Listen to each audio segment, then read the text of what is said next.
안녕하세요, 로미입니다. 이번 시간에는 스트레스를 받는 것과 관련해서 내가 너무 예민한 부분, 왜 이렇게 나는 이런 거에 스트레스를 받지? 나는 이거에 왜 민감할까? 나는 이 부분이 예민한데 왜 자꾸 이렇게 신경 쓰이지? 이런 점에 대해서 생각 전환 포인트를 만들어 드리고자 합니다. 일단 다들 그런 부분이 있을 거예요. 나는 특히 이 부분의 얘기를 들으면 되게 기분이 나빠. 이런 포인트 있죠. 아니면 다른 사람이 얘기하는 건 괜찮은데 이 사람이 나한테 뭐라고 하면 기분이 나빠. 이런 포인트가 있을 거예요. 예를 들자면 다른 건 다 괜찮은데 살에 대해서 얘기하면 정말 너무 예민하게 기분이 확 나빠져. 라든지 업무상에 다른 이야기들을 하는 건 괜찮은데 이것도 몰라? 라는 약간 무시를 당했을 때 예민해진다라든지 나는 누가 부탁하는 게 너무 싫어. 부탁하는 얘기만 들으면 너무 피곤하고 힘들고 스트레스 받아. 내가 먹는 거에 대해서 뭐라고 하는 건 정말 기분이 나빠. 라든지 아무리 나쁜 말을 해도 기분 좋게 말하면 괜찮은데 말투가 기분 나쁘면 나는 정말 열받아. 라든지 나는 술자리에 늦게까지 있으라는 게 정말 기분 나빠라든지 나한테 정말 기분 나쁜 말투, 행동, 표현 어떤 분야가 있을 거예요. 그런 예민한 부분들이 누구나 있죠. 그리고 그런 걸 자꾸 건드리는 사람도 있잖아요. 근데 그런 걸 나는 왜 이것 때문에 이렇게 스트레스를 받지? 이거 신경 안 쓰고 싶은데 자꾸 신경 쓰이네. 스트레스 관리해야지. 근데 이거 안 되네.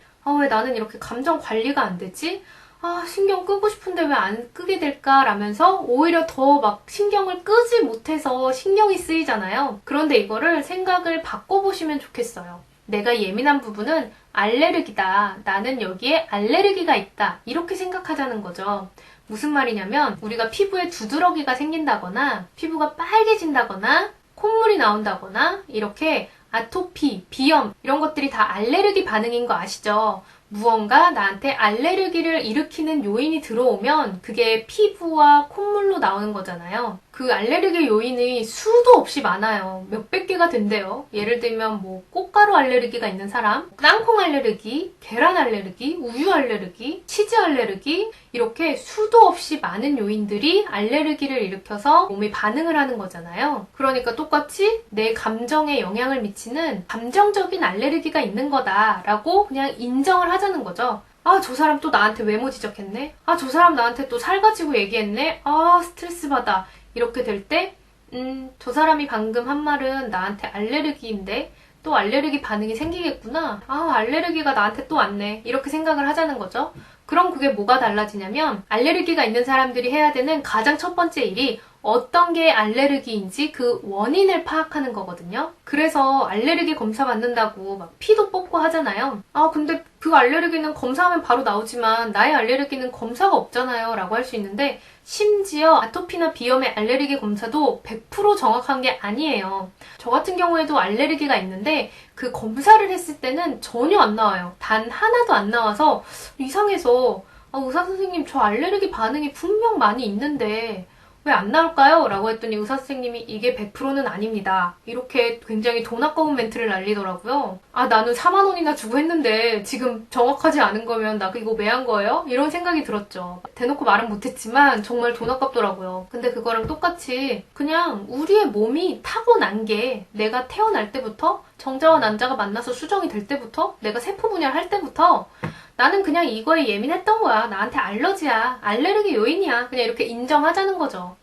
내가 꽃가루 날릴 때마다 콧물이 줄줄 나는데 그때마다 막 승질을 내면서 또 꽃가루야. 또 알레르기 반응이야. 이렇게 짜증을 내고 힘들어하면 결국에 나만 지치는 거고 그 반응 자체보다도 오히려 이 스트레스 때문에 더 안 좋은 영향을 미칠 수 있잖아요. 그거랑 똑같이 저 사람 또 나한테 살 얘기했네. 나한테 예민한 부분 또 얘기했네? 정확하게 알레르기 원인인지 일단 파악을 하자는 거죠. 그 요인을 파악했으면 두 번째 단계가 뭔지 아세요? 알레르기 요인을 최대한 피하라 예요. 알레르기가 왔을 때 해결할 수 있는 해결책이 중요한 거 아니에요? 라고 할 수 있는데 알레르기는 해결책이 아직까지 발견되지 않았습니다. 이상하죠? 알레르기 약 있잖아요. 이럴 수 있는데 그 알레르기 약은 일시적인 효과예요. 알레르기가 들어왔을 때 그 반응들을 억제해주는 것 뿐이거든요. 항히스타민제라고 하잖아요. 히스타민의 억제해주는 알레르기 반응을 일으키는 그 히스타민을 억제해주는 것 뿐이지 이게 알러지의 원인과 그 증세를 완전하게 해소해주는 그거를 치료해주는 게 아니라는 거죠. 그래서 제일 중요한 게 알레르기 반응이 초반에 있을 때 약을 먹어서 그냥 반응을 억제하거나 아니면 알레르기 요인을 최대한 피하라 라고 얘기하거든요.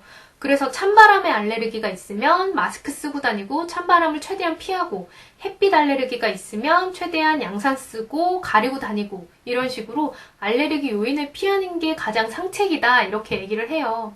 우리도 그럼 똑같이 내가 그 예민한 부분, 그런 멘트, 그런 상황이 오지 않게끔 내가 관리를 할 수 있는 한은 관리하는 게 좋겠죠. 다른 주제로 넘어가게끔 대화의 소재를 돌려버린다든지 상대방이 내가 기분 나쁜 표현을 또 하려고 하면 자꾸 그 상황을 피하려는 노력이 필요해요. 그래서 알레르기 인정하고 닥칠 만한 거 자꾸 피하는 거죠. 근데 그렇게 해도 어쩔 수 없이 그런 알레르기들을 접하게 되잖아요. 자꾸 예민한 거에 듣게 되고 신경 쓰이게 되잖아요. 그럴 땐 이 약 먹는 것처럼 내가 이 나의 알레르기 반응들을 억제할 수 있는 조금이나마 줄일 수 있는 노하우를 만들어야 돼요. 예를 들면 누가 나한테 기분 나쁜 표현을 해서 또 짜증이 나. 그 반응들이 나오면서 내가 이제 우울해지고 자꾸 신경 쓰이고 스트레스 받고 이럴 때 그 순간이라도 모면하는 무언가 노하우가 있어야 된댔죠. 그거를 내가 가장 좋아하는 취미 활동이랑 연결을 해서 최대한 스트레스를 풀 수 있게 도와주세요. 예를 들어서 맥주 한잔 한다든지 친구랑 전화로 수다를 떤다든지 재밌는 영화를 본다든지 산책을 한다든지 기분 전환을 도와줄 만한 그 무언가를 통해서 이 스트레스 반응, 이렇게 예민한 부분에 대해서 화가 날 때 감정을 완화시켜줄 수 있는 것이 필요하다는 거죠. 그게 설령 나의 스트레스를 완전 해소해줄 수는 없고 그게 설령 그런 예민한 부분을 다 해결해주지는 못하지만 마치 알레르기 약 먹는 것처럼 지금 감정이 격해진 걸 완화시킬 필요는 있다는 거죠. 뭐야, 원인을 해결하는 것도 아니잖아 라고 할 수 있지만 그 반응들이 자꾸 반복되는데 알레르기 약 안 먹으면 이게 훨씬 더 심하게 두드러기가 나고 훨씬 심하게 콧물이 나올 수가 있대요. 그거랑 똑같은 거죠. 내가 이 감정이 자꾸 격한 게 반복이 되다 보면 결국에 뚜껑 열리고 결국에 건강 나빠지고 정말 힘들어지고 그런 상황으로 갈 수 있으니까 좋은 기분으로 기분 좋게 전환할 거야 이렇게 생각해서 나만의 해결책, 나만의 그런 스트레스 해소법을 만들어서 알레르기 반응이 나올 때마다 초반에 해소해주고 초반에 없애주는 거 그런 노력이 필요한 것 같아요. 알레르기라는 건 우리가 싸워서 이겨야 될 존재가 아니라 그냥 내 몸이 타고난 거예요. 그냥 인정하고 나 이 부분 예민해. 이 부분 내 알레르기야. 이거 나의 정서적인 알레르기야. 차라리 이렇게 리스트업을 하는 거죠. 그래서 내 알레르기는 이거니까 이런 기분 나쁜 말들을 들었을 때 그래, 나는 지금 알레르기 반응이 시작되기 전에 이 반응들을 해소해줘야 돼 라고 해서 내가 좋아하는 행동들, 감정을 전환해주면서 스트레스 관리를 하시면 이 예민한 부분들에 대해서 좀 더 너그러워지고 좀 더 완화되는 데에 도움이 되실 것 같네요. 긴 영상 시청해주셔서 감사합니다.